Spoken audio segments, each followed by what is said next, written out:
Okay, आगे हम लोग देखते हैं कुछ ट्रिग्नोमेट्रिक फंक्शंस के इंटीग्रेशन के फॉर्मूलेज। ठीक है, ट्रिग्नोमेट्रिक जो फंक्शंस हैं उनके जो फॉर्मूलेज हैं उनको आपको याद करना है। उनका डेरिवेशन आपको फिजिक्स में करने की ज़रूरत नहीं है। अगर आप मैथ्स के स्टूडेंट हो तो उसके डेरिवेशन को डिटेल में आप मैथ्स में पढ़ने वाले हो। ठीक है, डिफरेंशिएशन, इंटीग्रेशन पूरी मैथ्स में आप इसको डिटेल में पढ़ने वाले हो, सारे फॉर्मूलेज को डिराइव करके देखने वाले हो। तो इंटीग्रेशन और डिफरेंशिएशन का फिजिक्स में क्या यूज़ है, सिर्फ फॉर्मूलेज उसको आपको याद करना है। ठीक है, तो ट्रिग्नोमेट्रिक फंक्शंस के इंटीग्रेशन के फॉर्मूलेज को देखते हैं। सबसे पहले इंटीग्रेशन ऑफ साइन एक्स। ठीक है, integration of sine x, integration of sine x होता है माइनस कॉस एक्स। मैंने बताया था कि इंटीग्रेशन और डिफरेंशिएशन एक दूसरे के रिवर्स प्रोसेस हैं। ठीक है, यानी इंटीग्रेशन आप जब किए साइन एक्स का डी एक्स के रिस्पेक्ट में तो क्या आया आपके पास, माइनस कॉस एक्स आया। यानी अगर माइनस कॉस एक्स को अगेन आप डिफरेंशिएट करोगे तो साइन एक्स आना चाहिए। ठीक है, तो इसको ट्राई करके आप देख सकते हो, माइनस कॉस एक्स को डिफरेंशिएट करके देखना, साइन एक्स ही आता है। ठीक है, तो ऐसे आप किसी भी चीज़ को चेक भी कर सकते हो कि उसका इंटीग्रेशन आप जो आपने जो लिखा है वो सही है कि नहीं।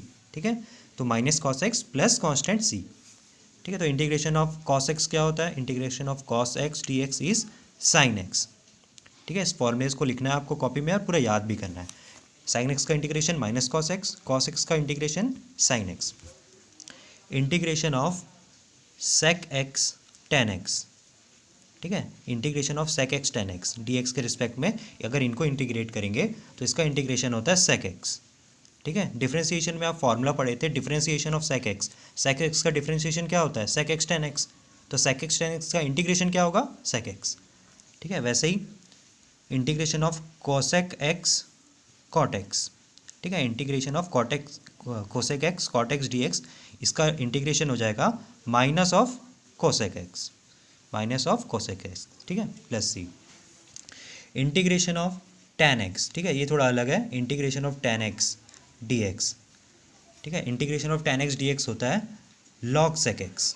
क्या होता है, लॉग सेक एक्स। ठीक है, इसको अच्छे से याद रखना, इसमें बहुत सारे बच्चे गलती करते हैं इंटीग्रेशन ऑफ टेन एक्स और इंटीग्रेशन ऑफ कॉट एक्स में। ठीक है, इंटीग्रेशन ऑफ कॉट एक्स होता है लॉग साइन एक्स। ठीक है, इंटीग्रेशन ऑफ टेन एक्स होता है लॉग सेक एक्स प्लस सी और इंटीग्रेशन ऑफ कॉट एक्स होता है लॉग साइन एक्स प्लस सी। इसको आप प्रूफ कर सकते हो, उसको चेक भी कर सकते हो। ये लॉग सेक एक्स है ना, इसको डिफ्रेंशिएट करके देखना। ठीक है, लॉग के अंदर में जो भी फंक्शन होता है, ठीक है, डिफ्रेंशिएट करोगे तो कहाँ चला जाता है, न्यूमरेटर में, डिनोमिनेटर में। ठीक है, फिर सेक एक्स को अगेन आप डिफ्रेंशिएट करोगे तो उसको डिफ्रेंशिएट करके देखना, लास्ट में टेन एक्स ही बचेगा। ठीक है, तो टेन एक्स का इंटीग्रेशन होता है log sec x, cot x का इंटीग्रेशन होता है लॉग साइन एक्स। ठीक है, प्लस सी क्यों लिख रहे हैं हम लोग सब जगह, प्लस सी इसलिए लिख रहे हैं क्योंकि ये इनडेफिनेट इंटीग्रल है, यहाँ पे लिमिट्स नहीं दिया हुआ है। लिमिट्स होता तो यहाँ पे प्लस सी नहीं लिखते। ठीक है, वैसे ही अगर एक्सपोनेंट फंक्शन है, एक्सपोनेंट फंक्शन है, उसका इंटीग्रेशन कैसा होगा, ई टू द पावर एक्स है। ठीक है, e to the power x को इंटीग्रेट करना है डी एक्स के रिस्पेक्ट में, तो इसका इंटीग्रेशन सेम होता है e to the power x. जैसे हम लोग डिफरेंशिएशन में पढ़े थे, e to the power x का differentiation e to the power x, तो e to the power x का integration e to the power x. ठीक है, प्लस सी। कोई अलग फंक्शन है, कुछ ऐसा है, अगर कोई constant to the power x है, ठीक है, कोई भी एक नंबर है constant to the power x है, अब इसका इंटीग्रेशन करना है आपको डी एक्स के रिस्पेक्ट में, तो इसका फॉर्मूला होता है A to the power X upon log A to the base E.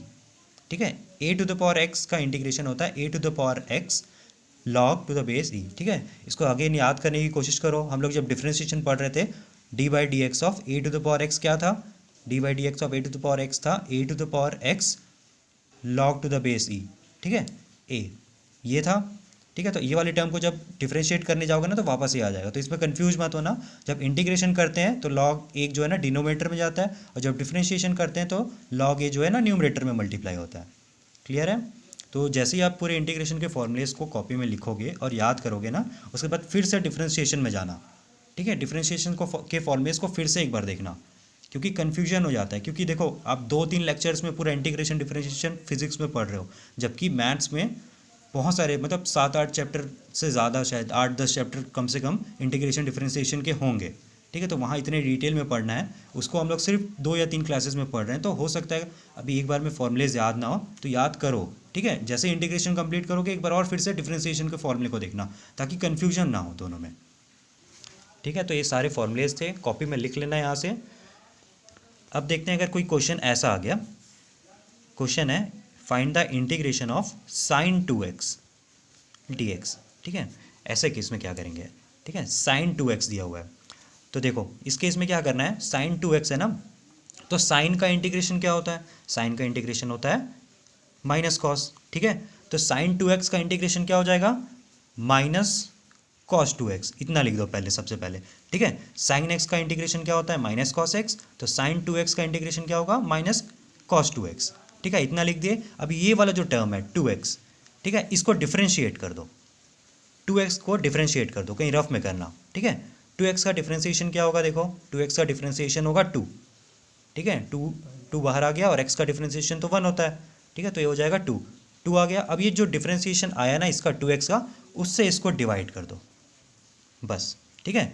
Sign 2x का इंटीग्रेशन होता है minus cos 2x by 2 plus C, ठीक है। और क्वेश्चन देखते हैं, इंटीग्रेशन ऑफ कॉस 5x, ठीक है, इंटीग्रेशन फाइंड करना है आपको कॉस 5x का, तो कॉस 5x का इंटीग्रेशन हो जाएगा, देखो कॉस x का इंटीग्रेशन होता है साइन x, तो कॉस 5x का इंटीग्रेशन हो जाएगा साइन 5x, क्लियर है। अब 5x को डिफ्रेंशिएट कर दो, 5x का डिफ्रेंशिएशन क्या होता है, 5x का डिफ्रेंशिएशन हो जाएगा 5, क्लियर है। 5x का डिफ्रेंशिएशन 5 कांस्टेंट है, कांस्टेंट आ गया बाहर, और x का डिफ्रेंशिएशन 1, तो 5 × 1 5, क्लियर है 5। तो जो भी डिफ्रेंशिएशन करने के बाद जो भी नंबर आई, जो भी वैल्यू आई, उसको इससे डिवाइड कर दो, ठीक है। तो sign 5x/5 plus constant c, ठीक है। देखो इसको क्रॉस चेक करते हैं, इसको क्रॉस चेक करते हैं कि जो हम लोग ने ये आंसर निकाला ना, ये सही है कि गलत। अब इसको ना डिफ्रेंशिएट करो, जो आंसर आया उसको डिफ्रेंशिएट करके देखते हैं, sign of 5x/5 plus C, ठीक है, इसका डिफ्रेंशिएशन फाइंड करते हैं। तो देखो सबसे पहले क्या करेंगे, इसका डिफ्रेंशिएशन फाइंड करेंगे इस टर्म का, फिर कांस्टेंट का, फिर दोनों को ऐड कर देंगे। कांस्टेंट का डिफ्रेंशिएशन तो 0 होता है, तो ये तो वहीं से कैंसिल हो गया, ठीक है। अब साइन 5x/5 को डिफ्रेंशिएट करना है। डिफ्रेंशिएशन में कोई भी नंबर मल्टीप्लिकेशन या डिवीजन में होता है तो वो आ जाता है डिफ्रेंशिएशन के बाहर, तो 1/5 आ गया बाहर। अब डिफ्रेंशिएट करना है आपको किसको, साइन ऑफ 5x को, ठीक है। मैंने बताया था ये फंक्शन के अंदर में फंक्शन है, ट्रिग्नोमेट्रिक के फंक्शन के अंदर में एल्जेब्रिक फंक्शन है, तो फंक्शन के अंदर जब फंक्शन होता है तो कंटिन्यूसली आप डिफ्रेंशिएट करते जाते हैं चेन रूल से, ठीक है। तो इसको करते हैं वैसे ही, 1/5 हो गया, डिफ्रेंशिएशन ऑफ 5x हो जाएगा sign 5x cos 5x, clear है। अब फर्दर 5x को आपको डिफ्रेंशिएट करना है d/dx ऑफ 5x, क्योंकि अभी ये कंप्लीट डिफ्रेंशिएट नहीं हुआ है, ठीक है। तो 5x को फिर से डिफ्रेंशिएट करेंगे d/dx ऑफ 5x, तो ये हो जाएगा 1/5 cos 5x into d/dx of 5x, 5x का डिफ्रेंशिएशन क्या होता है 5, ठीक है। अब देखो ये 5 और 5 कैंसिल, इसका आंसर कितना आया cos 5x, क्लियर है। तो देखो यही था, cos 5x का इंटीग्रेशन क्या होता है sin 5x/5, तो sin 5x/5 का डिफ्रेंशिएशन क्या होगा cos 5x, इससे क्रॉस चेक भी हो गया, यानी ये जो आपने किया था ये सही है, ठीक है। ऐसे ही अगर एक दो क्वेश्चन और लेते हैं, find the integration of e⁻³ 3x, e⁻³ है, तो इसको कैसे इंटीग्रेट करेंगे, तो e⁻x का इंटीग्रेशन क्या होता है e⁻x, ठीक है, इतना तो क्लियर है। तो e⁻3x का इंटीग्रेशन होगा e⁻3x, अब 3x को डिफ्रेंशिएट करो रफ में, ठीक है, 3x को डिफ्रेंशिएट कर दो रफ में, पीछे में कहीं पे भी 3x का डिफ्रेंशिएशन क्या होता है 3, ठीक है, 3 आ गया बाहर, x का डिफ्रेंशिएशन 1, ठीक है, x के रिस्पेक्ट में, तो ये हो गया 3। अब ये 3 से इसको डिवाइड कर दो, ठीक है, जो भी डिफ्रेंशिएशन आया, ठीक है, ये जो टर्म था जिसको आपने एक सिंगल टर्म माना था, उस सिंगल टर्म को आपको डिफ्रेंशिएट करना है, फिर जो भी वैल्यू आएगी उससे डिवाइड कर देना बस फाइनल आंसर को, ठीक है। तो ये आ गया, क्लियर है। एक और क्वेश्चन लेते हैं, चलो, इंटीग्रेशन ऑफ x⁻³ 3/2 प्लस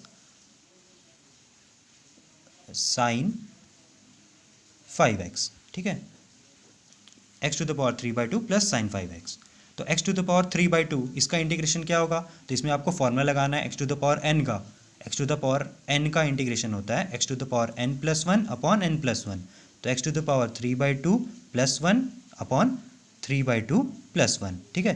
तो देखो ये टर्म जो था इसका इंटीग्रेशन ये हो गया, ठीक है, बीच में कौन सा साइन है प्लस, तो प्लस।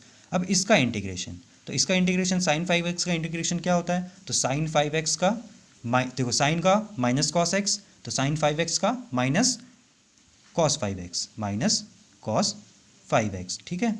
अब 5x है, ठीक है, इसको क्या करेंगे, यहाँ पे सिर्फ x होता तो यहाँ x लिखते, 5x है तो क्या करेंगे, 5x को डिफरेंशिएट करेंगे रफ में, 5x का डिफरेंशिएशन क्या होता है 5, ठीक है, तो इस 5 से इसको डिवाइड कर देंगे प्लस c, ठीक है, तो ये हो गया इसका इंटीग्रेशन। इसको थोड़ा सा सॉल्व कर देंगे, 3/2 + 1 5/2 हो जाएगा, नीचे भी 5/2 2 आएगा ऊपर, नीचे बचेगा सिर्फ 5, ठीक है, जिसको और आगे आप सॉल्व कर सकते हो।